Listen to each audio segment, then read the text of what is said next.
wabarakatuh. Halo anak-anak, apa kabar semua? Siapkah untuk pelajaran pada hari ini? Kita akan belajar tema 3, subtema 1, pembelajaran 3. Tahukah kamu, manusia adalah makhluk sosial. Manusia memerlukan orang lain untuk memenuhi hidupnya, karena manusia tidak bisa hidup sendiri. Di dalam kehidupan sosial, manusia saling berinteraksi satu sama lain dan terciptalah interaksi sosial. Interaksi sosial adalah hubungan timbal balik antar individu satu dengan individu yang lain dan sifatnya saling mempengaruhi. Interaksi sosial bisa terjadi di mana saja seperti di rumah, sekolah, lingkungan masyarakat, dan tempat ibadah. Interaksi sosial terjadi akibat kontak sosial dan komunikasi.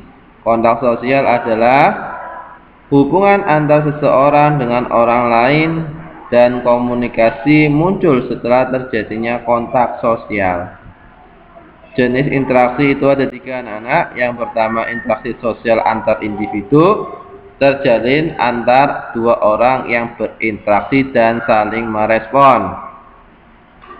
Yang kedua, interaksi sosial individu dengan kelompok. Contoh adalah guru yang sedang mengajar muridnya, atau contoh yang lain ketika ada acara seminar, ada narasumber, ada peserta. Yang ketiga, interaksi sosial antar kelompok terjadi ketika suatu kelompok melakukan kontak dengan kelompok sosial lain. Contohnya pertandingan sepak bola atau olahraga yang lain. Itu antar kelompok. Kalau sepak bola 11 melawan 11. Kalau voli dan lain sebagainya. Bola voli, sepak takraw, dan lain-lain. Tujuan interaksi sosial: menjalin persahabatan, menjalin silaturahmi, menjalin pertemanan. Yang kedua, memperoleh bantuan dari orang lain, saling tolong-menolong, saling membantu ketika sedang kesusahan. Menyelesaikan masalah bersama. Kalau masalah dipecahkan sendiri tidak akan selesai, tapi kalau masalah diselesaikan secara bersama akan cepat selesai. Kayak gotong royong, kerja bakti. Yang keempat, melaksanakan kerjasama yang saling menguntungkan. Dan yang terakhir, merundingkan suatu masalah yang timbul. Kalau suatu masalah tidak bisa dipecahkan, dimusyawarahkan antar orang atau antar anggota. Manusia tidak hanya berinteraksi dengan sesama manusia saja, tetapi juga dengan lingkungan sekitar. Interaksi ini disebut dengan interaksi dengan lingkungan hidup. Interaksi dengan lingkungan hidup merupakan interaksi antar manusia dengan lingkungan yang terbentuk secara alami. Gunung, sungai, rawa merupakan contoh-contoh lingkungan alam. Ini ada komik. Kemarin saya dan kawan-kawan pergi ke Atanopita. Kemarin saya dan kawan-kawan pergi ke minimarket untuk membeli makan ringan. Ternyata di sana cukup ramai. Iya, betul, cukup ramai karena di sana banyak terjadi interaksi sosial satu sama yang lain.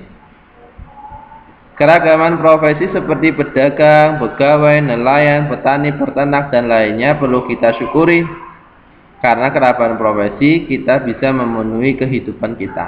Ada banyak keragaman yang ada di masyarakat, baik keragaman sosial maupun keragaman budaya. Bentuk keragaman sosial dan budaya di masyarakat: yang pertama, usia. Usia itu berbeda-beda. Ada anak-anak, remaja, dewasa, dan lansia. Jenis kelamin: ada laki-laki atau perempuan. Yang ketiga, pekerjaan. Berbagai profesi: petani, peternak, pedagang, dokter, guru, pegawai, dan lain-lain. Budaya. Budaya itu ada bahasa, rumah adat, pakaian adat, tarian, makanan khas. Yang terakhir, agama. Agama itu ada 6.